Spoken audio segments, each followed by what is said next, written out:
They themselves are makers of themselves by virtue of the thoughts which they choose and encourage. That mind is the master weaver both of the inner garment of character and the outer garment of circumstance, and that, as they may have hitherto woven in ignorance and pain, they may now weave in enlightenment and happiness. The aphorism, "As a man thinketh in his heart, so is he," not only embraces the whole of a man's being, but is so comprehensive as to reach out to every condition and circumstance of his life. A man is literally what he thinks, his character being the complete sum of all his thoughts. As the plant springs from, and could not be without, the seed, so every act of a man springs from the hidden seeds of thought, and could not have appeared without them. This applies equally to those acts called spontaneous and unpremeditated as to those which are deliberately executed. Act is the blossom of thought, and joy and suffering are its fruits. Thus does a man garner in the sweet and bitter fruitage of his own husbandry. Man is made or unmade by himself. In the armory of thought he forges the weapons by which he destroys himself. He also fashions the tools with which he builds for himself heavenly mansions of joy and strength and peace. By the right choice and true application of thought, man ascends to the divine perfection. By the abuse and wrong application of thought, he descends below the level of the beast. Between these two extremes are all the grades of character, and man is their maker and master. Of all the beautiful truths pertaining to the soul which have been restored and brought to light in this age, none is more gladdening or fruitful of divine promise and confidence than this, that man is the master of thought, the moulder of character, and maker and shaper of condition, environment, and destiny.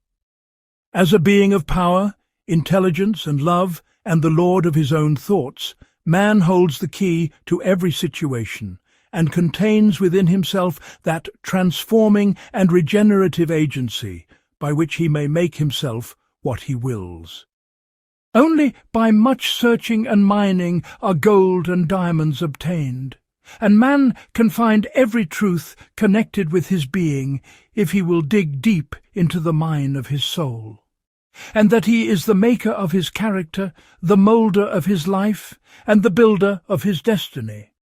He may unerringly prove, if he will watch, control, and alter his thoughts, tracing their effects upon himself, upon others, and upon his life and circumstances, linking cause and effect by patient practice and investigation, and utilizing his every experience, even to the most trivial everyday occurrence, as a means of obtaining that knowledge of himself which is understanding, wisdom, power. A man's mind may be likened to a garden, which may be intelligently cultivated or allowed to run wild. But whether cultivated or neglected, it must and will bring forth. If no useful seeds are put into it, then an abundance of useless weed seeds will fall therein, and will continue to produce their kind.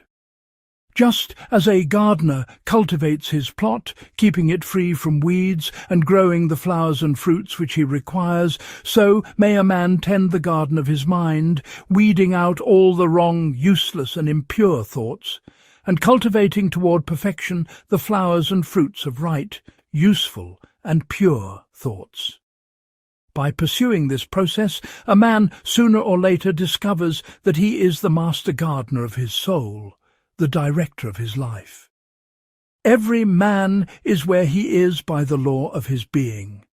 The thoughts which he has built into his character have brought him there, and in the arrangement of his life there is no element of chance, but all is the result of a law which cannot err.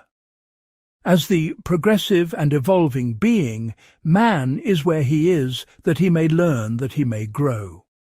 And as he learns the spiritual lesson which any circumstance contains for him, it passes away and gives place to other circumstances. The soul attracts that which it secretly harbours, that which it loves, and also that which it fears. It reaches the height of its cherished aspirations.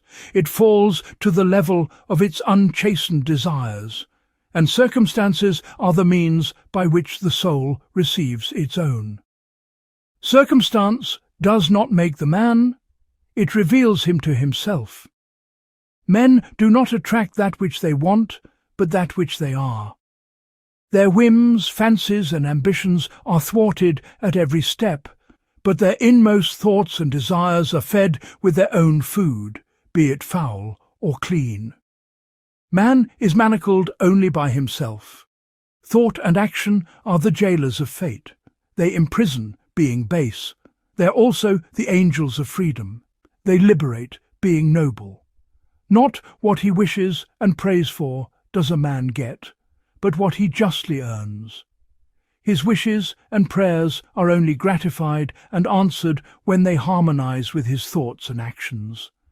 Men are anxious to improve their circumstances, but are unwilling to improve themselves. They therefore remain bound. A man only begins to be a man when he ceases to whine and revile, and commences to search for the hidden justice which regulates his life.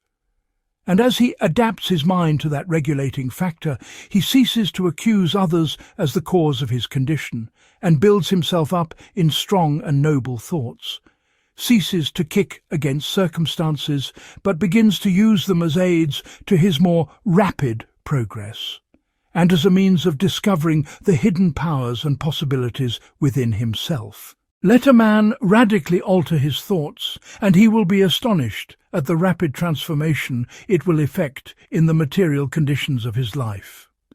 Until thought is linked with purpose, there is no intelligent accomplishment. With the majority, the bark of thought is allowed to drift upon the ocean of life. Aimlessness is a vice, and such drifting must not continue for him who would steer clear of catastrophe and destruction. A man should conceive of a legitimate purpose in his heart, and set out to accomplish it. He should make this purpose the centralizing point of his thoughts. It may take the form of a spiritual ideal, or it may be a worldly object, according to his nature at the time being. But whichever it is, he should steadily focus his thought forces upon the object which he has set before him. He should make this purpose his supreme duty, and should devote himself to its attainment, not allowing his thoughts to wander away into ephemeral fancies, longings, and imaginings. The weakest soul, knowing its own weakness and believing this truth, that strength can only be developed by effort and practice, will at once begin to exert itself, and adding effort to effort, patience to patience, and strength to strength, will never cease to develop, and will at last grow divinely strong.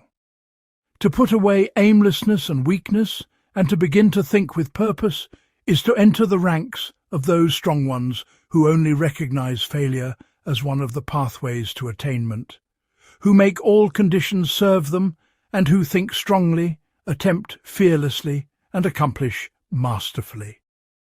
Having conceived of his purpose, a man should mentally mark out a straight pathway to its achievement, looking neither to the right nor to the left.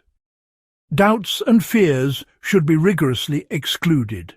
They are disintegrating elements which break up the straight line of effort, rendering it crooked, ineffectual, useless. Thoughts of doubt and fear never accomplish anything, and never can. They always lead to failure. Purpose, energy, power to do, and all strong thoughts cease when doubt and fear creep in. He who has conquered doubt and fear has conquered failure. His every thought is allied with power, and all difficulties are bravely met and wisely overcome. All that a man achieves, and all that he fails to achieve, is the direct result of his own thoughts. In a justly ordered universe, where loss of equipoise would mean total destruction, individual responsibility must be absolute. A man's weakness and strength, purity and impurity, are his own, and not another man's. They are brought about by himself and not by another, and they can only be altered by himself, never by another. His condition is also his own, and not another man's. His sufferings and his happiness are evolved from within. As he thinks, so he is. As he continues to think, so he remains. A man can only rise, conquer, and achieve by lifting up his thoughts. He can only remain weak and abject and miserable by refusing to lift up his thoughts. There can be no progress, no achievement without sacrifice, and a man's worldly success will be in the measure that he sacrifices his confused animal thoughts and fixes his mind on the development of his plans and the strengthening of his resolution and self-reliance. And the higher he lifts his thoughts, the more manly, upright and righteous he becomes, the greater will be his success, the more blessed and enduring will be his achievements. Achievement, of whatever kind, is the crown of effort, the diadem of thought. By the aid of self-control, resolution, purity, righteousness and well-directed thought, a man ascends. By the aid of animality, indolence, impurity, corruption and confusion of thought, a man descends. He who would accomplish little must sacrifice little. He who would achieve much must sacrifice much. He who would attain highly must sacrifice greatly. The dreamers are the saviours of the world. As the visible world is sustained by the invisible, so men, through all their trials and sins and sordid vocations, are nourished by the beautiful visions of their solitary dreamers. Humanity cannot forget its dreamers. It cannot let their ideals fade and die. It lives in them. It knows them in the realities which it shall one day see and know. He who cherishes a beautiful vision, a lofty ideal in his heart, will one day realize it. Cherish your visions. Cherish your ideals. Cherish the music that stirs in your heart, the beauty that forms in your mind, the loveliness that drapes your purest thoughts. For out of them will grow all delightful conditions, all heavenly environment. Of these, if you but remain true to them, your world will at last be built. To desire is to obtain. To aspire is to achieve. Ask and receive. Dream lofty dreams, and as you dream, so shall you become. Your vision is the promise of what you shall one day be. Your ideal is the prophecy of what you shall at last unveil. The greatest achievement was at first and for a time a dream. The oak sleeps in the acorn, the bird waits in the egg, and in the highest vision of the soul a waking angel stirs. Dreams are the seedlings of realities, the vision that you glorify in your mind, the ideal that you enthrone in your heart. This you will build your life by. This you will become. Calmness of mind is one of the beautiful jewels of wisdom. It is the result of long and patient effort in self-control. Its presence is an indication of ripened experience and of a more than ordinary knowledge of the laws and operations of thought. The more tranquil a man becomes, the greater is his success, his influence, his power for good. Even the ordinary trader will find his business prosperity increase as he develops a greater self-control and equanimity, for people will always prefer to deal with a man whose demeanour is strongly equable. The strong, calm man is always loved and revered. He is like a shade-giving tree in a thirsty land, or a sheltering rock in a storm. Who does not love a tranquil heart, a sweet-tempered, balanced life? Yes, humanity surges with uncontrolled passion, is tumultuous with ungoverned grief, is blown about by anxiety and doubt. Only the wise man, only he whose thoughts are controlled and purified, makes the winds and the storms of the soul obey him. Tempest-tossed souls, wherever ye may be, under whatsoever conditions ye may live, know this. In the ocean of life, the isles of blessedness are smiling, and the sunny shore of your ideal awaits your coming. Keep your hand firmly upon the helm of thought. In the bark of your soul reclines the commanding master. He does but sleep. Wake him. Self-control is strength. Right thought is mastery. Calmness is power. Say unto your heart, Peace, be still.